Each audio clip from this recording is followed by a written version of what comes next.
आरोप में लिप्त पाए जाते हैं, कोर्ट उन्हें रिलीफ नहीं देती है, उनके बचाव में आ जाते हैं। और महाविकास आघाड़ी के एक और मंत्री नवाब मलिक, उनके संपर्क, उनके ट्रांजैक्शन, उनका business dealing Dawood Ibrahim gang के साथ है और आज उसके भी बचाव में आ रहे हैं। उसका इस्तीफा उद्धव ठाकरे जी लेंगे या इसके ऊपर भी लीपापोती करके उन्हें बचाने की कोशिश करेंगे, जिस प्रकार से उन्होंने अनिल देशमुख को बचाने की कोशिश की।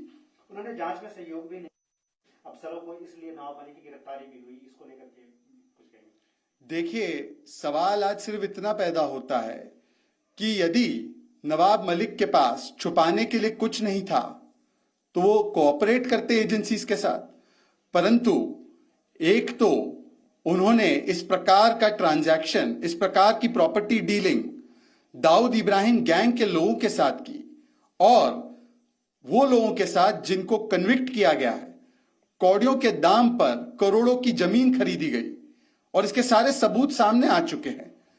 सवाल तो सिर्फ इतना पैदा होता है कि उद्धव ठाकरे जी किस बात का इंतजार कर रहे हैं, कब इस्तीफा लेंगे ऐसे मंत्री का और कितने दिनों तक इस मंत्री को भी बचाने का महापाप करेंगे। तो कब मंत्री से इस्तीफा लेंगे शहजाद पूनावाला, ये सवाल खड़े करते हुए कि गिरफ्तारी हो गई है, सबूत भी सबके सामने हैं, जमीन सौदा, ये जो प्रॉपर्टी डील हुई और कनेक्शन जुड़ रहा है अंडरवर्ल्ड के साथ, तो ऐसे में जल्द से जल्द इस्तीफा देना चाहिए नवाब मलिक को। सीधे हम चलते हैं, राकेश त्रिवेदी हमारे साथ हैं। राकेश त्रिवेदी, अब ईडी अदालत में पेश करेगी, किस तरह के सबूत टीम के पास हैं, क्या अपडेट? जी बिल्कुल, ईडी के जो अधिकारी हैं वो अदालत के सामने कौन से ग्राउंड्स रखेंगे, रिमांड में कौन कौन सी बातें कही जाएंगी, इस पर सबकी निगाहें टिकी हुई हैं। बात ये की जा गई है ईडी सोर्सेज से कि आज सुबह जब नवाब मलिक को पूछताछ के लिए उनके दफ्तर लाया गया तब ईडी का ऐसा दावा है कि नवाब मलिक उन्हें कोऑपरेट नहीं कर रहे थे, लेकिन जो बॉडी लैंग्वेज हमने देखी है नवाब मलिक की बाहर निकलने के बाद, वो उनका कॉन्फिडेंस अलग लेवल पे बता गई थी। ऐसे में 9 घंटे की पूछताछ के बाद उनकी गिरफ्तारी की गई और उन्हें मुंबई के इसी स्पेशल पीएमएलए कोर्ट में जो यहाँ पर पेश किया जाना है, जहां पर यह सुनवाई होनी है। मैं आपको ये भी बता दूं कि ईडी के अधिकारी जो है वो उस जमीन को लेकर के दस्तावेज के बिना पर जो ये गिरफ्तारी कर रहे हैं, जांच कर रहे हैं, जिसमें जमीन की जो मार्केट वैल्यू है वो उस वक्त तकरीबन 3 से 4 करोड़ रुपए बताई गई, लेकिन उसे 35 से 40 लाख रुपए यानी कि 10% जो मार्केट वैल्यू से थी उसमें खरीदा गया। ये कहीं ना कहीं सस्पिशियस एक एंगल था। इसके अलावा क्या दूसरे भी कोई जो ट्रांजैक्शन हैं, चाहे वो कैश ट्रांजैक्शन हो, हवाला का हो, अंगाड़िया का हो या कोई और तरीके की कोई सबूत जो है, क्या वो जांच में अब तक सामने आए हैं या नहीं आए,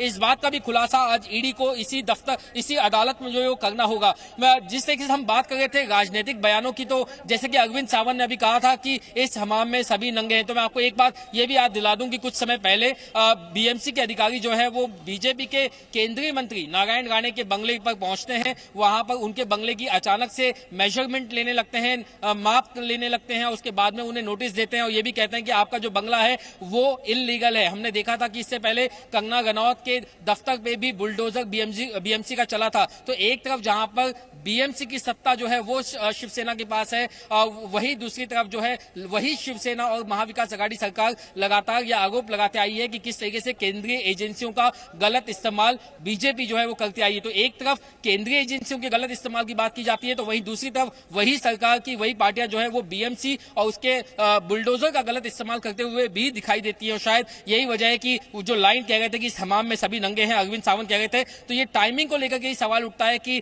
नारायण राणे के बंगले पर जब कार्रवाई हुई तो वो बंगला बहुत सालों पहले बना था, तब शायद वो इल्लीगल रहा होगा, कार्रवाई अभी हुई। ठीक उसी तरीके से टाइमिंग को लेकर के सवाल ये खड़े किए जा रहे हैं कि ये जो जमीन की जो ट्रांजैक्शन थी नवाब मलिक के बेटे या उनकी कंपनियों को लेकर के, ये ट्रांजैक्शन साल 2005 की थी और अब 17 साल बाद इसको लेकर के जब जांच शुरू हुई है और इसमें सलीम पटेल नाम के जिस शख्स का नाम सामने आया है उसको लेकर के जो है पॉलिटिकल पार्टी सवाल खड़ी कर रही हैं। मैं अगर फिर से फोकस जो है इन्वेस्टिगेशन पर अगर ले जाऊं तो एनफोर्समेंट डायरेक्टरेट की ये जांच रही है कि सलीम पटेल, जो कि हसीना पारकर के लिए एक फ्रंट मैन का काम करता था, हसीना पारकर जिसे हसीना आपा अंडरवर्ल्ड की भाषा में कहा जाता है, वो दाऊद इब्राहिम की बहन है और वो आरोप के मुताबिक जो है अलग अलग बिल्डर्स या इंडस्ट्रियलिस्ट से जो एक्सटॉर्शन क्या करती थी उसके लिए सलीम पटेल का इस्तेमाल किया जाता था बतौर फ्रंटमैन। और सलीम पटेल ही वो शख्स है जिसने इस डील में, ये जो लैंड डील थी उसमें एक अहम भूमिका निभाई और यही वजह है कि सलीम पटेल को लेकर के खास तौर पर इसके अलावा एक गोवा वाला फैमिली नाम जो है उसको लेकर के ये जांच की जा रही है कि जो जमीन बेचने वाली जो पार्टियां थी उनका कनेक्शन जमीन खरीदने वाली पार्टी यानी नवाब मलिक, उनके बेटे और कंपनियां, उससे क्या था। जो कंपनियां बनाई गई हैं वो भी अपने आप में एक जांच का बड़ा विषय। मीमांसा में आपको बता दूं कि जांच में ये भी बात देखने वाली होगी कि ये जो कंपनियां हैं ये वाकई में कोई एक्टिव कंपनियां थी या फिर इनमें से कुछ कंपनियों का इस्तेमाल सिर्फ कागज पर किया गया, शेल कंपनी के तौर पर किया गया या नहीं किया गया, ये भी अपने आप में एक जांच का बड़ा विषय था। राकेश, जो पहले आप जानकारी दे रहे थे, शाम 5 बजे गृह मंत्री दिलीप वल्स से उद्धव से मिलेंगे, ये सूत्रों के हवाले से बड़ी जानकारी आ रही है। उद्धव के घर बैठक में शरद पवार भी आ सकते हैं। तो मंथन इस बात को लेकर है क्योंकि अब आप देख रहे हैं किस तरह से बीजेपी नेता लगातार इस्तीफे की मांग उठा रहे हैं, क्योंकि संगीन आरोप हैं। गिरफ्तारी अब ईडी की टीम ने जब कर चुकी है नवाब मलिक की, तो फिर ऐसे में अब उन्हें अपने पद से इस्तीफा देना चाहिए, ये मांग उठने लगी है बीजेपी नेताओं की ओर से। और जानकारी ये मिल रही है, इसको लेकर मंथन शुरू हो चुका है और उद्धव ठाकरे से मुलाकात करेंगे दिलीप वल्से पाटिल और वहां शरद पवार भी आ सकते हैं। विदेही हमारे साथ हैं। विदेही, इस बैठक को लेकर कोई अपडेट और आपके पास, और जो बता रहे थे राकेश त्रिवेदी, इस पूरे केस की जो इन्वेस्टिगेशन जिस तरह से चल रही है और जो टाइमिंग को लेकर सवाल खड़ा किया जा रहा है कि इतने साल क्यों लग गए, ये सबूत इकट्ठा करने में इतने साल लग गए, या किस तरह से ये जानकारी सामने आई थी जब इकबाल को कस्टडी में लिया गया था तब क्या ये तथ्य सामने आए? और जी बिल्कुल, जैसे कि हम देख रहे हैं कि टाइमिंग को लेकर काफ़ी सवाल जो है वो यहाँ पर खड़े करने की कोशिश जो है वो महाविकास आघाड़ी की ओर से की जा रही है। अगर ये टाइमिंग का मुद्दा है तो नारायण राणे इनके बंगले पे की हुई कार्रवाई ये टाइमिंग का मुद्दा नहीं है क्या? ये भी मुद्दा काफ़ी अहम है। दूसरी ओर अगर हम देखें तो पिछले कुछ दिनों पहले चंद्रकांत पाटिल जो बीजेपी के यहाँ प्रदेशाध्यक्ष है महाराष्ट्र के, उन्होंने कहा था कि महाविकास आघाड़ी सरकार जो है वो 7 तारीख के पहले गिरेगी, तो उन्होंने भी टाइमिंग का जो है वो मुद्दा वहां पर उपस्थित किया था। क्या ये यहाँ शुरुआत कुछ हो गई क्या? ऐसा सवाल भी महाविकास आघाड़ी के कई सारे नेता उपस्थित करते हुए नजर आ रहे हैं।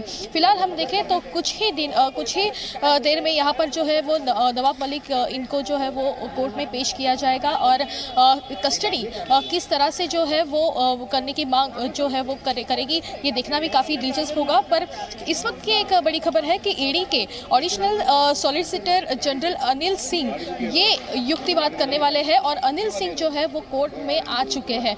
तो जैसे कि हम देख रहे हैं कि कुछ ही देर में जो है वो यहाँ पर कोर्ट में सुनवाई होगी और जिसके लिए अनिल सिंह जो ईडी की तरफ से है वो यहाँ पर कोर्ट में आ चुके हैं। तो पूरी तरह से तैयारी जो है वो ईडी की तरफ से हो गई है। अपने पूरे कागजात के साथ ईडी के अधिकारी और वकील जो है वो यहाँ पर मौजूद हो गए हैं, लेकिन कुछ ही देर में जो है वो यहाँ पर अभी सुनवाई। विदेही, ये देखिए ऑर्डर की जो कॉपी है वो इस वक्त हमारे पास आ चुकी है। अब जो आप बता रहे हैं कि ईडी की ओर से तैयारी पूरी कर ली गई है, अब किस तरह से फैक्ट्स को और सबूतों को वहां पर पेश किया जाता है और कितनी कस्टडी मानी जाती है। अब अंडरवर्ल्ड कनेक्शन जो सामने आ रहा है इस पूरी प्रॉपर्टी डील को लेकर, और कनेक्शन जुड़ रहा है सलीम पटेल का। सलीम पटेल जो कि बॉडीगार्ड माना जाता है हसीना पारकर, जो कि दाऊद इब्राहिम की बहन है, तो बहुत ही गंभीर मामला। और ये जो पूरी तैयारी है, ये आप देख रहे हैं, ये जो कॉपी है ऑर्डर की वो आप इस वक्त देख रहे हैं अपने टेलीविजन स्क्रीन पर। राकेश त्रिवेदी से ये समझ लेते हैं। राकेश त्रिवेदी, क्योंकि ये पढ़ नहीं पा रही हूं मैं इतनी दूर से, ये कॉपी में क्या अहम बातें लिखी गई हैं, ये बताइए जरा।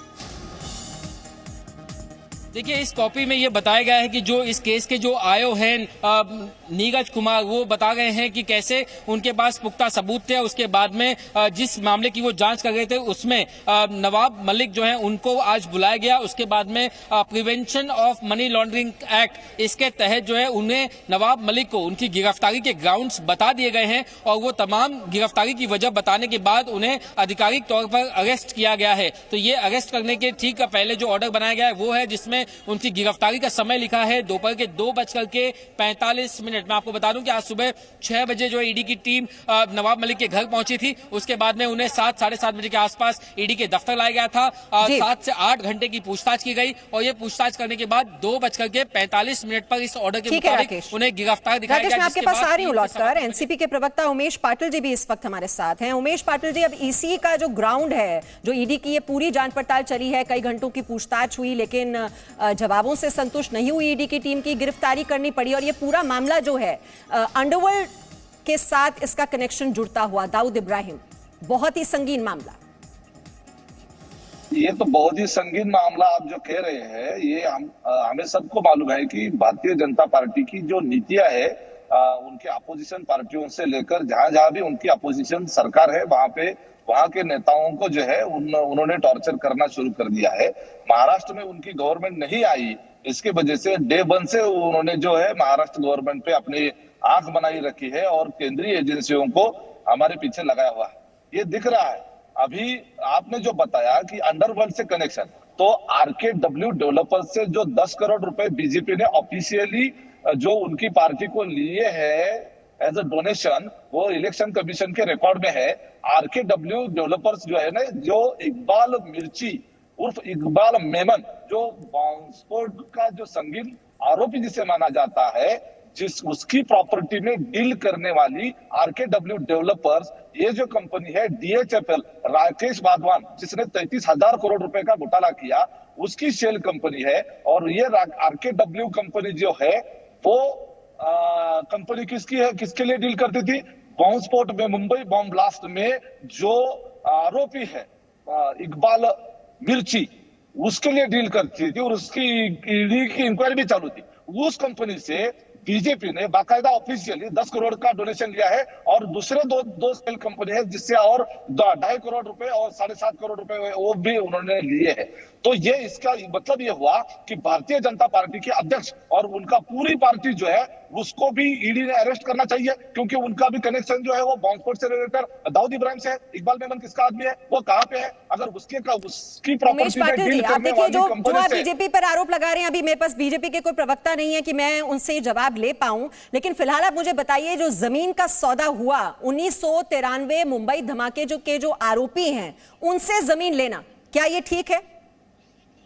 ये बिल्कुल ठीक नहीं है। मैं बोल रहा हूं, किसी के माथे पे नहीं लिखा है कि आगे जाके बॉम्ब स्फोट करेगा और बॉम्ब स्फोट का वो आरोपी होगा। और जिसकी बात कर रहे हैं सरदार शाह वली खान, ये जो है ये सरदार शाह वली खान, ये वहां पे उस प्रॉपर्टी में उसके पिताजी या वो वॉचमैन थे और उन्होंने सिर्फ 300 स्क्वायर मीटर टोटल जगह है, वो 300 स्क्वायर मीटर पे उनका जो है ना वो प्रॉपर्टी पे नाम चढ़ा था as a property holder, owner नहीं, लेकिन वहां पे उन्होंने कब्जा किया था, ऐसा समझ लो।